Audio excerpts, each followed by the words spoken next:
Aku berdoa pengurapan itu tetap tinggal dalam ruangan ini Tuhan.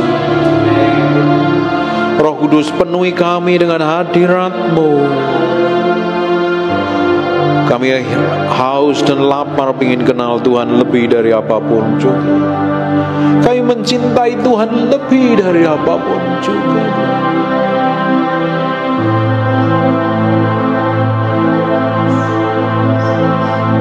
Roh Kudus, bicara dalam kedalaman batin kami Tuhan. Penuhi kami malam hari ini dengan hadirat-Mu Tuhan. Peluk kami, jamah kami. Puaskan kami dengan kehadiran-Mu Tuhan. Kami bergantung sepenuhnya kepada-Mu.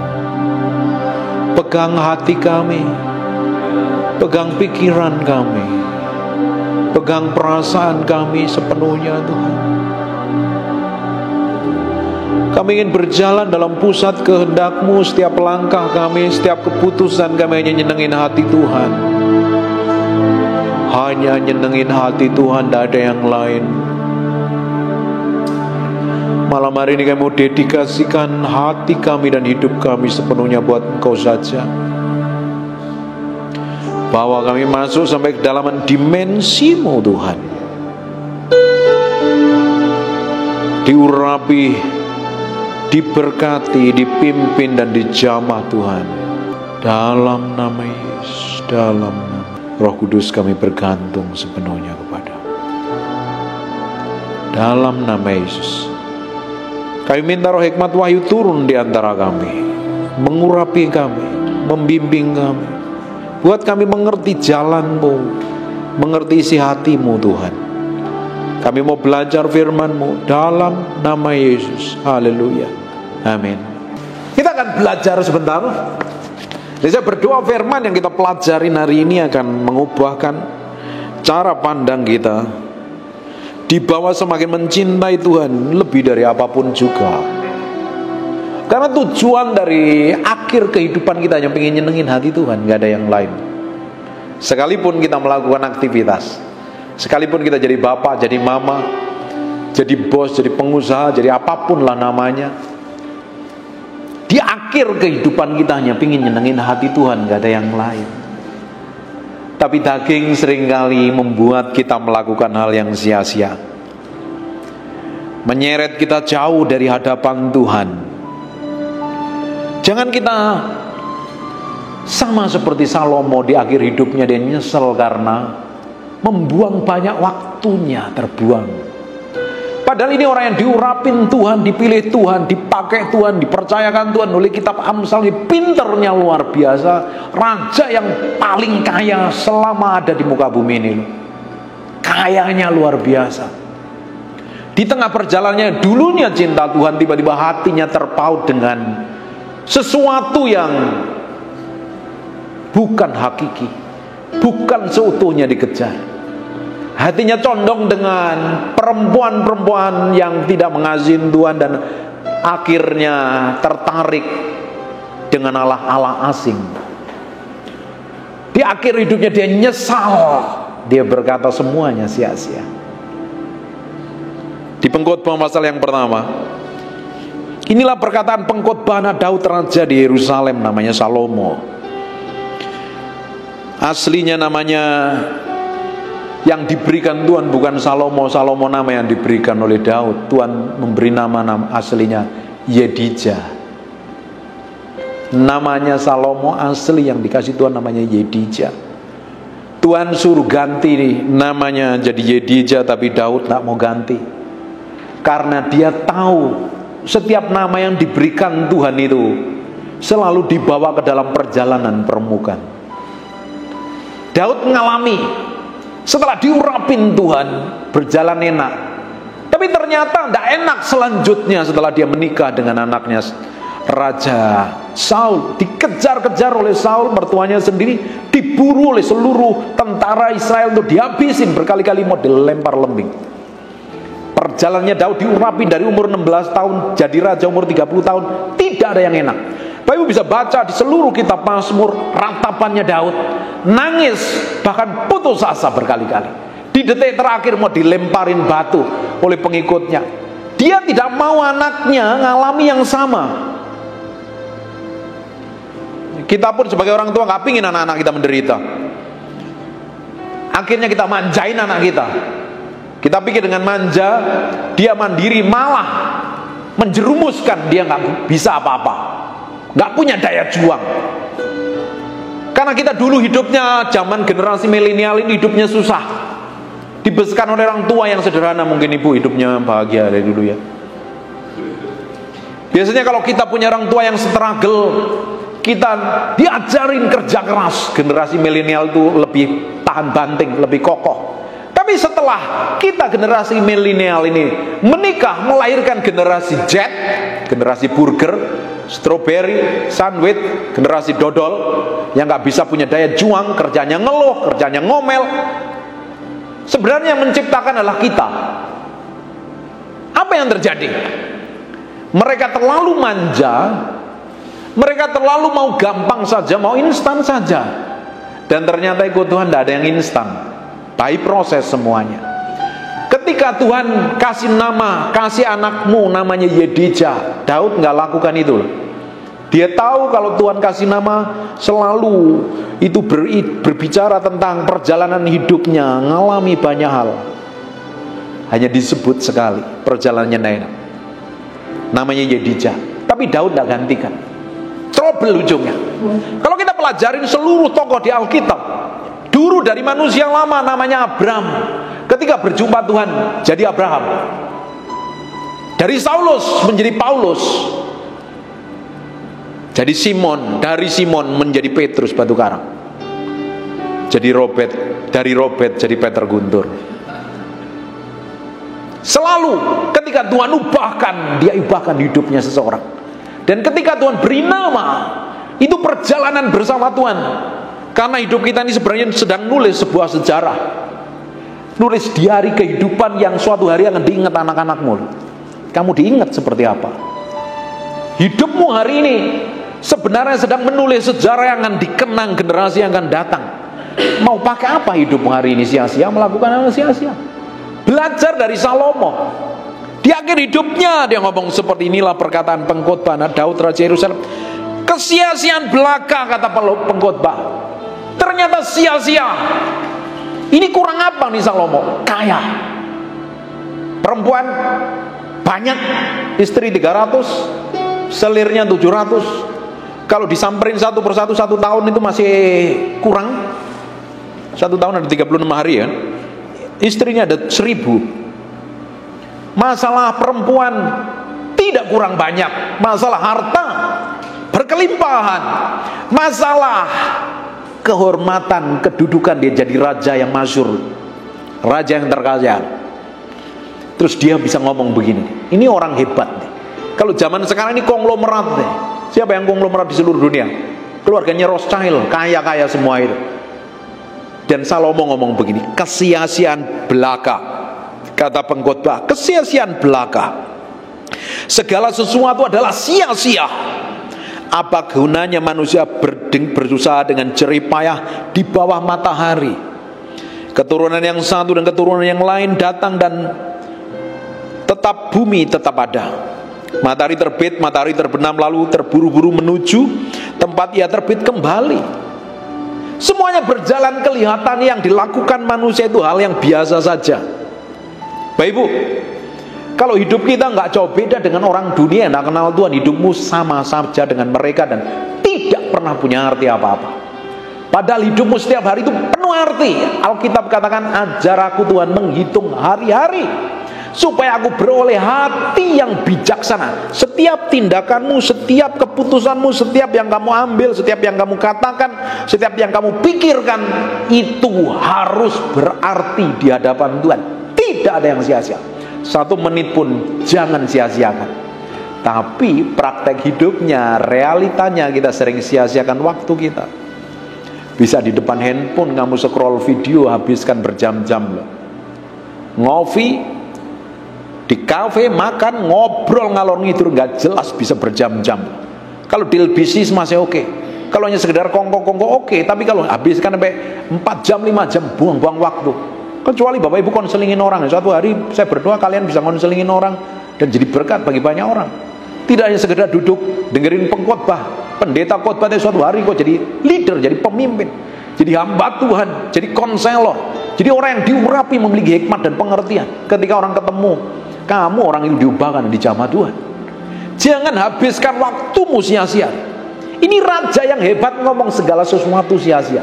Harta punya, kedudukan punya, nama masyhur punya, tidak kekurangan apa-apa, tapi sia-sia. Karena apa? Di masa tuanya dia menyesal karena dihabiskan dia menyembah ilah lain, ngikutin hatinya, condong nyembah Tuhannya para istrinya, Allah asing, bukan Allah Abraham, Ishak dan Yakub. Makanya Bapak Ibu, pakai waktumu hari ini dengan setia, dengan sungguh hati. Jangan buang waktumu sia-sia. Saya bilang, saya berdoa dari tempat ini lahir orang-orang yang memiliki hubungan kedalaman dengan Tuhan, hati yang diubahkan, hidup yang diubahkan, yang muncul ke permukaan suatu hari engkau akan dipakai menjadi orang yang dipercaya Tuhan, begitu powerful dan dahsyat. Saya mau melihat Bapak Ibu suatu hari akan dipercayakan perkara-perkara ilahi yang hari ini belum pernah Bapak Ibu pikirkan. Orang dekat kamu, orang itu dijamah Tuhan. Orang bermasalah ketemu kamu di lawat Tuhan. Itu akan terjadi kalau kamu pakai waktumu setiap harimu dengan penuh makna dan nilai. Bahkan setiap kata-kata kita jangan ngomong sembarangan. Kalau mulutmu ingin dipakai dengan mulut yang penuh kuasa dan otoritas, jangan pakai mulut ini ngomong sembarangan. Lebih baik ngomong kebenaran firman Tuhan. Bapak Ibu, dengan perkataan kita bisa menghancurkan orang dengan mudah sekali. Kita bisa melemahkan orang dengan mudah. Tapi di sisi lain mulut kita juga bisa membangkitkan seseorang begitu powerful dan dipulihkan. Tergantung pilihan kita apa. Saya diajarin dari kecil, dari umur masih kecil, dari SD waktu itu sama orang tua saya disiplin sekali. Ngajarin saya tidak pernah tahu. Tapi kamu diajar, saya diomongin begini nih. Kamu hati-hati dengan mulutmu. Mandi, kata mandi itu bukan mandi air, artinya mandi itu penuh kuasa. Orang Jawa sebutnya sabdo pandito ratu. Perkataanmu akan memiliki hukum dan ketetapan, punya kuasa dan otoritas. Jangan ngomong kasar, jangan maki orang, jangan ngutukin orang, jangan berkata buruk sama orang, apalagi ngumpat-ngumpat dengan kata-kata yang orang lain biasa ngomongin. Jangan. Pakai mulutmu dengan penuh hikmat dan pengertian.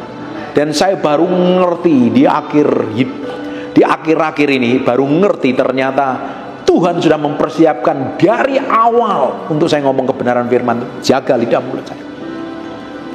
Orang sebaya saya ngumpat ala Jawa Timuran untuk kasar-kasar, saya tidak pernah. Dan saya tidak pernah maki orang dengan kata kasar. Bahkan saya tidak pernah ngomong kasar dengan istri saya. Saya mau pakai mulut saya jadi berkat. Saya mau ngomong kebenaran firman Tuhan. Dimulainya dari hatimu diisi firman. Ketika hatimu diisi firman, nanti manifestasi yang di dalam ini keluar lewat perkataanmu. Manifestasimu akan keluar lewat tindakanmu. Jadi tidak pernah ada waktu sia-sia yang tersisa dalam hidup, begitu bermakna dan berarti. Bapak Ibu, keputusanmu hari ini akan menentukan masa depanmu, akan jadi berkat bagi banyak orang. Ketika engkau hari ini mengejar Tuhan, mencari Tuhan, mendedikasikan hatimu banyak, sungguh-sungguh sama Tuhan, di minggu-minggu datang, di tahun-tahun yang akan datang, di waktu yang akan datang, akan banyak orang diubahkan melalui hidupmu. Ada banyak orang dipulihkan, disembuhkan, diberkati, dikuatkan, diteguhkan lewat hidupmu. Tuhan mau seperti itu. Tambah hari, tambah powerful. Makanya saya bilang pengurapan, hikmat, pengertian, kepandaian. Makanya orang Kristen dilarang bodoh, harus pintar. Orang Kristen dilarang keras bodoh, orang Kristen dilarang keras malas. Harus rajin, harus pintar. Ketika kita ini berjalan bersama Tuhan setiap hari, itu seperti bola salju loh. Hikmatmu gulung, pengertianmu, urapanmu, kuasamu, pengaruhmu gulung. Bola salju itu semakin gulung semakin gede kan? Semakin gede, semakin bertambah-tambah. Kekristenan yang sejati, bertambah-tambah hidupmu bersama Tuhan. Pengaruhmu akan bertambah-tambah, bertambah-tambah setiap hari. Kita bertolak dari iman satu pada iman yang lain. Kita berjalan dari pengurapan satu pada pengurapan yang lain. Kita berjalan dari kekudusan satu pada kekudusan yang lain. Kita semakin diberkati. Bahkan berkat akan ngejar hidupmu. Saya percaya kalau orang itu hidupnya benar. Kata kitab Mazmur pasal yang ke-23, kebajikan dan kemurahan akan ngejar kamu, menyertain sampai masa akhir hidupmu. Bahkan Tuhan akan berkatin kamu, diberikan hidangan di hadapan para lawan. Sebenarnya hati kita ini loh yang harus didedikasikan sepenuhnya untuk Tuhan. Gak ada yang lain. Bapak mesti sadarin bahwa kita tinggal di bumi ini sementara. Semuanya akan selesai. I just want to praise you that. Jadi selama hidup kita ini kita mau pakai dengan begitu bernilai, begitu bermakna. Nanti setelah kita tiba-tiba dipanggil Tuhan, sudah selesai hidup kita, sudah selesai tanggung jawab kita di muka bumi ini. Makanya selama Bapak Ibu diberikan nafas hidup, masih dengar firman yang saya sampaikan, Bapak Ibu bisa berjalan, bisa makan, masih dipercayakan semua berkat hari ini, artinya ada tanggung jawab atas hidupmu. Dan suatu hari engkau akan bertanggung jawab di hadapan Tuhan. Dari semua yang kamu perbuat, kamu lakukan, kamu katakan, kita harus mempertanggungjawabkan di hadapan Tuhan. Setelah selesai itu, tinggal engkau meninggalkan jejak hidup.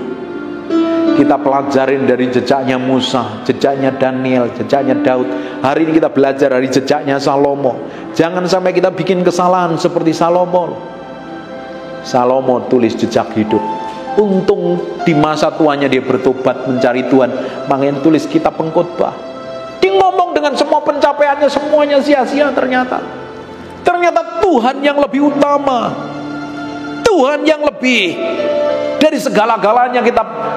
Yohanes katakan, di luar Tuhan kamu tidak akan bisa berbuat apa-apa. Kita bisa berbuat apa-apa tapi tidak ada nilainya. Banyak orang hidupnya merasa gak bernilai. Ketika orang gak berasa bernilai, kemarin saya pelayanan di Surabaya hampir sebulan. Dalam beberapa minggu, di deket-deket saya tinggal di Surabaya, daerah Citraland situ, beberapa orang bunuh diri loh. Kenapa orang bunuh diri? Merasa dirinya gak bernilai lagi, merasa sia-sia semuanya. Orang itu kalau gak bernilai dalam dirinya, gak ada sesuatu yang spesial dalam dirinya, dia gak merasa berharga. Bapak Ibu, meski tahu bahwa kita adalah diciptakan serupa segambar dengan Tuhan, bahkan kita hari ini diciptakan benar-benar menjadi biji matanya Tuhan sendiri yang dijaga, dilindungi. Kita dibuat handmade, tidak ada mukanya yang sama kan di tempat ini. Artinya Tuhan create kita dengan cara yang spesial, bahkan sidik jarimu pernah ada yang sama ini. Artinya kita handmade, limited edition, diciptakan dengan tujuan ilahi untuk menggenapi tujuan Tuhan. Hidup kita punya tujuan yang Tuhan tetapkan, dan itu harus kita genapin selama tinggal di muka bumi ini. Jadi hidupku bukan aku lagi, tapi Kristus yang di dalamku. Hidup kita hari ini sebenarnya jalanin tujuan Tuhan, bukan jalanin cita-cita kita. Tapi realitanya kita banyak jalanin kemauan kita. Kita jalanin kemauan kita, kita kena trouble. Toh ujungnya tetap cari Tuhan. Bener apa enggak? Kita bisa jalani hidup kita kan dikasih free will kok, dikasih kehendak bebas kok. Kita bisa berbuat apapun juga, semau kita sendiri. Nanti ujungnya kebentur tembok, berdarah-darah. Toh tetap cari Tuhan, karena Tuhan yang ciptakan kita dengan maksud dan tujuan untuk menggenapi rencananya di muka bumi. Supaya apa? Nama Tuhan dipermuliakan dan disebut atas keluargamu, atas hidupmu, atas anak cucumu nanti. Setelah kita selesai tinggal di muka bumi, hanya meninggalkan sejarah hidup, kisah hidup, perjalanan hidup bersama Tuhan. Mulai hari ini, tulis sejarah yang baik dalam hidupmu. Berjalan bersama Tuhan setiap hari, jadi berkat orang-orang di sekitarmu, kasih orang di sekitarmu. Pas hari Jumat, hari Sabtu kemarin, hari Sabtu tanggal 26 ya. Hari Sabtu tanggal 26 kemarin itu istri saya ulang tahun. Karena dia hobinya masak, dia masak. Dia masak banyak sekali. Dia bikin nasi kuning berapa box gitu untuk dibagi-bagi ke orang. Dan ketika udah hampir selesai, dibikin telur baladonya untuk melengkapi aksesoris di nasi kuning di box itu. Tiba-tiba wajahnya disambar api. Apinya gede sekali, mungkin terlalu panas atau apa. Wajahnya sudah saya singkirin semuanya itu. Terus saya lagi sibuk cari kayu untuk ngangkat itu. Diangkat begitu rupa wajahnya itu ke wastafel, minyaknya tumpah di kaki. Dan sampai hari ini belum bisa jalan. Saya sedih sekali. Saya banget sedih. Saya benar-benar nggak tega ngelihatnya. Saya dampingi terus. Saya pijitin, saya obatin, saya doain, saya temenin. Apalagi kalau dia ngerang sakit pedih rasanya, ngilu, saya nggak tega. Bapak Ibu, kalau Tuhan tempatkan orang di sekitarmu, kasih, cintai dia. Jadi berkat buat mereka. Jadi berkat buat orang di sekitarmu. Orang harus bisa melihat Tuhan yang manifestasi melalui hidupmu. Orang di sekitarmu harus bisa melihat Tuhan, kasih, cintai anak-anakmu, sayangin mereka, doain mereka. Kalau ada istri, ada suami, cintai, kasih mereka. Karena orang-orang itu sebenarnya tidak kebetulan ditempatkan Tuhan di dalam hidup kita. Kadang mereka yang dipakai Tuhan untuk membentuk kita, mengasah kita. Tapi kalau responmu salah, ketika dibenturkan satu dengan yang lain, ribut dan berantem. Tapi ketika engkau melihat tujuan Tuhan, kenapa ada orang-orang di sekitar hidup kita, mereka tidak kebetulan ditempatkan Tuhan. Bisa dipakai membentuk kita, bisa dipakai memproses kita, dipakai untuk mempromosi kita, bisa dipakai memberkatin kita, dipakai untuk memulihkan hidup kita. Siapapun orangnya, Bapak Ibu, meski tahu orang-orang yang ada di sekitarmu itu Tuhan punya maksud dan tujuan. Sekalipun kondisinya tidak baik, perlakuannya tidak baik, Tuhan punya maksud di balik semuanya itu. Karena segala perkara kita dapat tanggung di dalam Dia yang memberi kekuatan kepada kita. Dan di balik semua kejadian buruk, Tuhan punya rencananya baik buat kita. Orang-orang itu harus bisa melihat manifestasi Tuhan melalui tindakan kita. Bapak Ibu, hidupmu begitu bermakna dan berarti ketika kita lakukan keputusan yang tepat. Orang-orang tadi itu akan dijamah Tuhan, orang itu akan dilawat Tuhan, orang itu akan dipulihkan Tuhan. Saya pernah ngobrol sama istri saya, kalau dunia ini diciptakan kembali dan kita bertemu, seandainya bertemu, saya akan tetap milih menikahin kamu. Istri saya juga ngomong yang sama. Kenapa kok kita bisa ngomong seperti itu?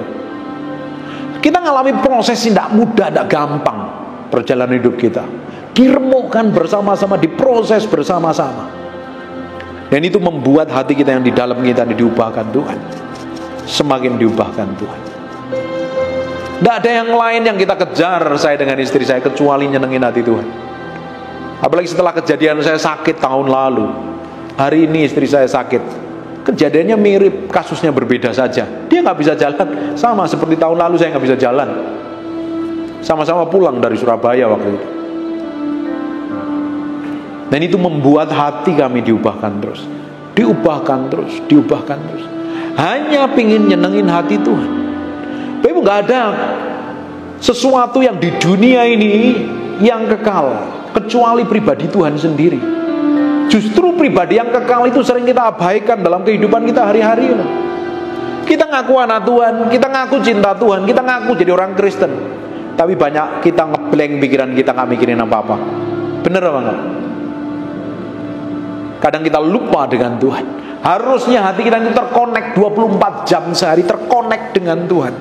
Baru bisa bayangkan kalau hatimu terkonek itu seperti tap ini yang dicolok dengan sumber daya listrik lewat charger apa yang terisi terus.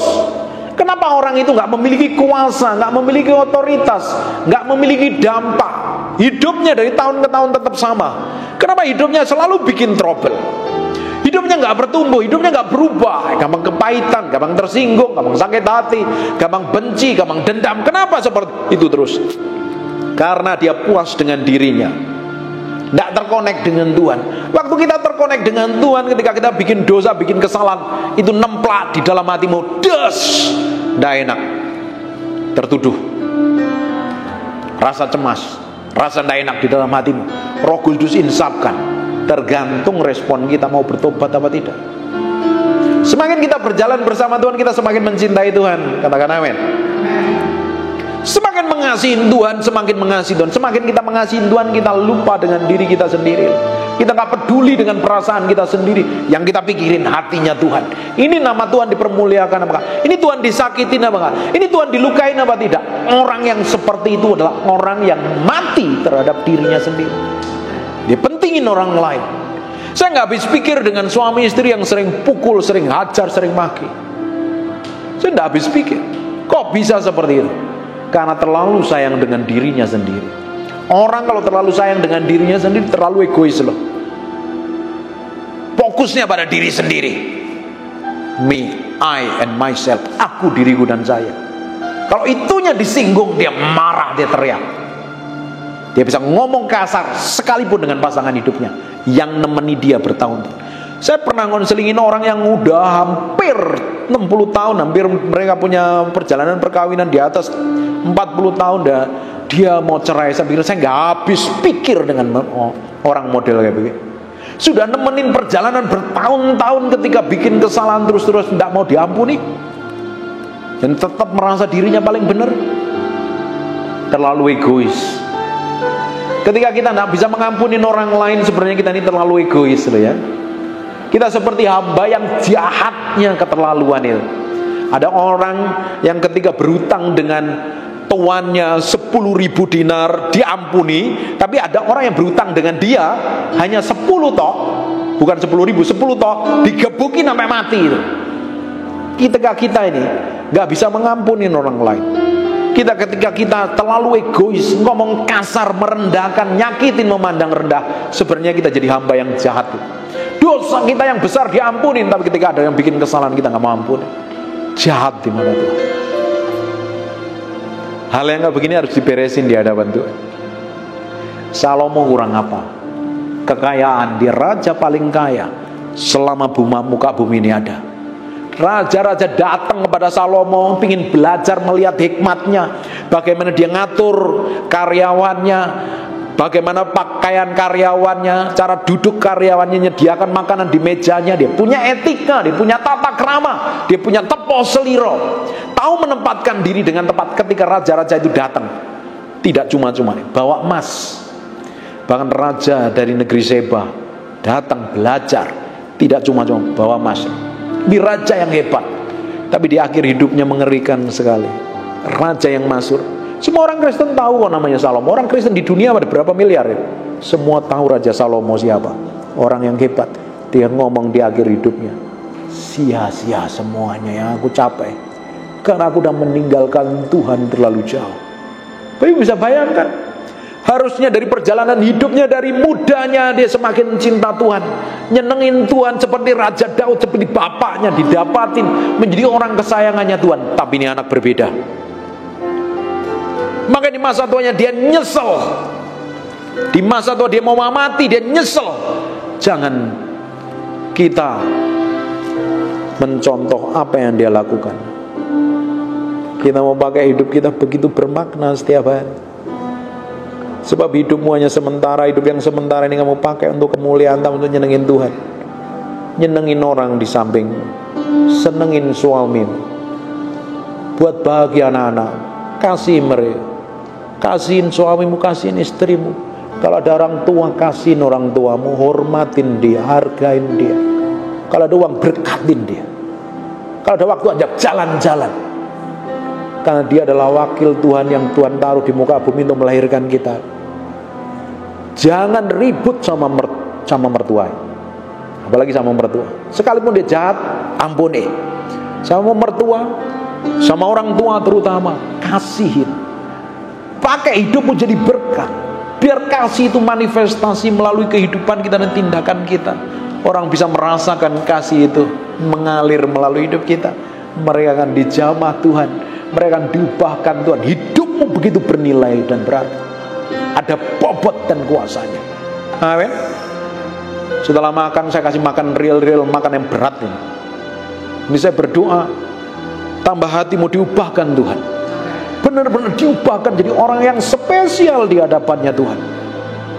Setiap hari hidupmu begitu bernilai karena banyak orang menantikan ketemu engkau untuk diubahkan. Banyak orang bermasalah akan mencari hidupmu. Dan jagain hidupmu, jagain hatimu, jagain pikiranmu supaya memancar kehidupan orang-orang yang mati rohaninya, orang-orang yang bermasalah itu dilawat Tuhan melalui hidupan kita. Amin. Begitu bernilai dan berharga hidup kita ini. Jangan sia-siakan waktu yang ada ini.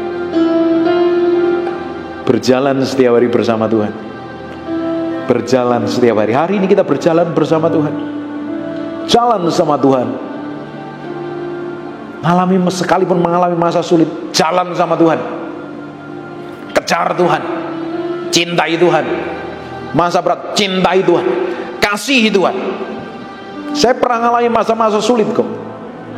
Saya pernah ditagih bank, diuber-uber bank. Saya pernah diuber-uber oleh pabrik. Saya pernah mengalami masa sulit, masa sukar sekali karena bisnis kita babak belur. Saya pernah mengalami titik terendah di mana saya nggak bisa jalan selama 11 hari. Saya pikir saya sudah mau mati. Saya ngomong sama istri saya ini, "Hani, waktu saya udah nggak lama lagi."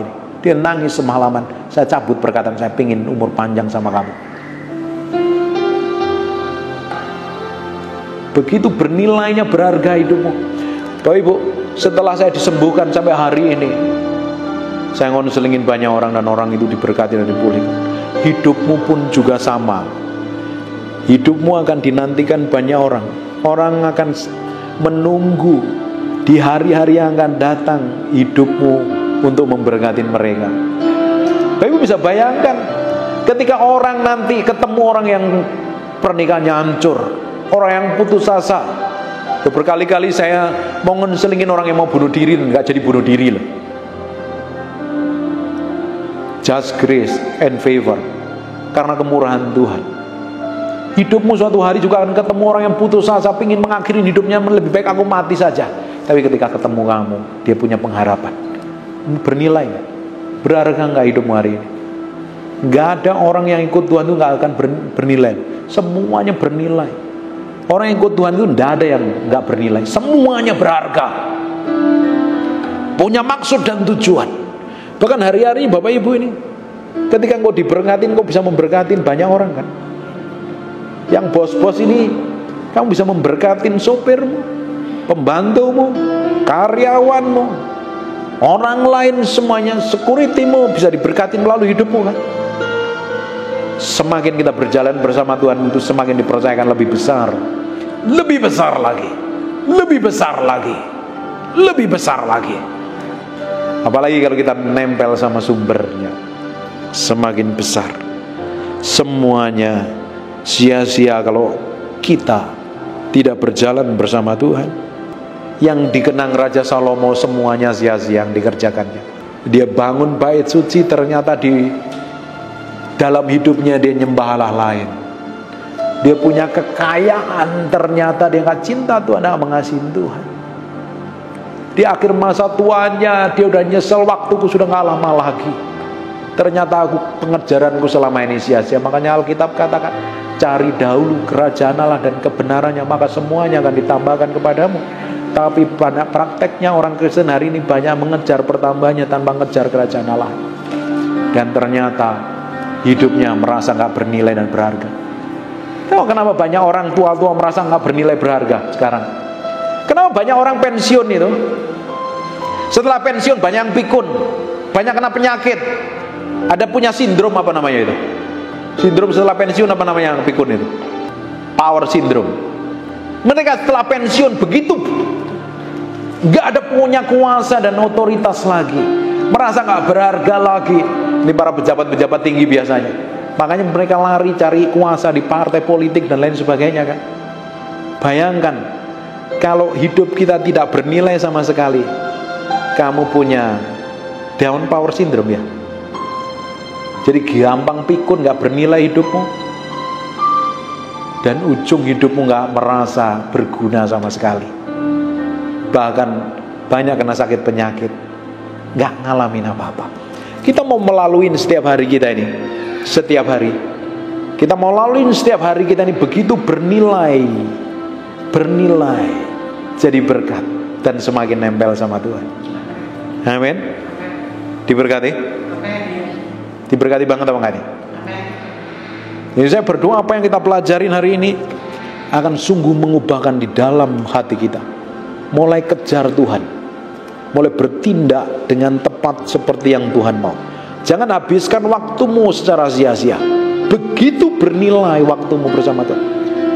Lebih baik 1 hari di pelatarmu daripada 1000 hari di tempat lain. Lebih baik 1 hari di pelataranmu daripada 1000 hari di tempat.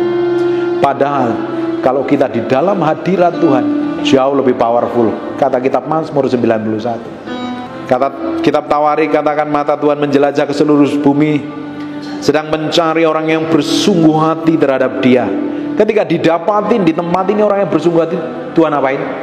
Tuhan akan limpahi kuasa, otoritas, hikmat, pengertian, pewahyuan, bahkan berkat pun akan ngejar hidup.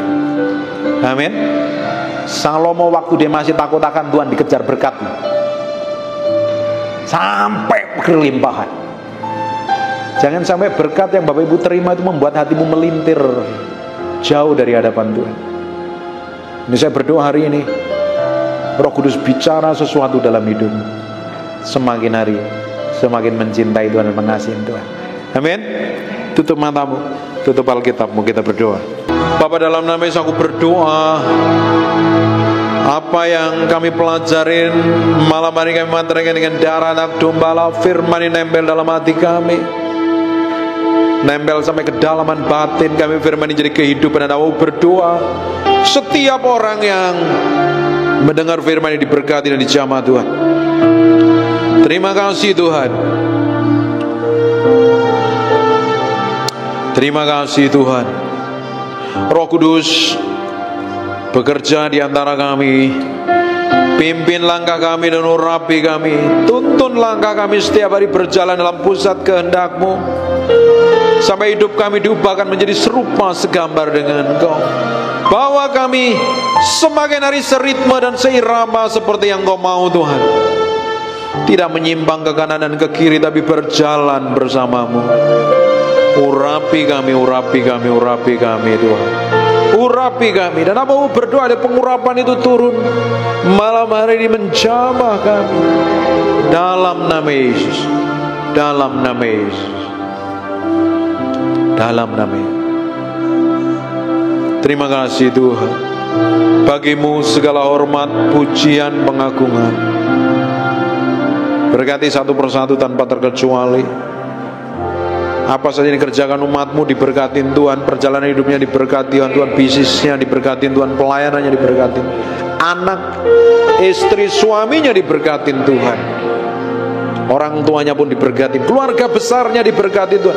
Masa depan mereka ada dalam tangan-Mu. Engkau sendiri yang pegang Tuhan. Engkau sendiri yang jamin Tuhan. Dalam nama Yesus. Dalam nama Yesus kami berdoa dan mengucap syukur. Haleluya. Amin. Amin. Ku percaya mujizat, ku lihat yang telah bebas.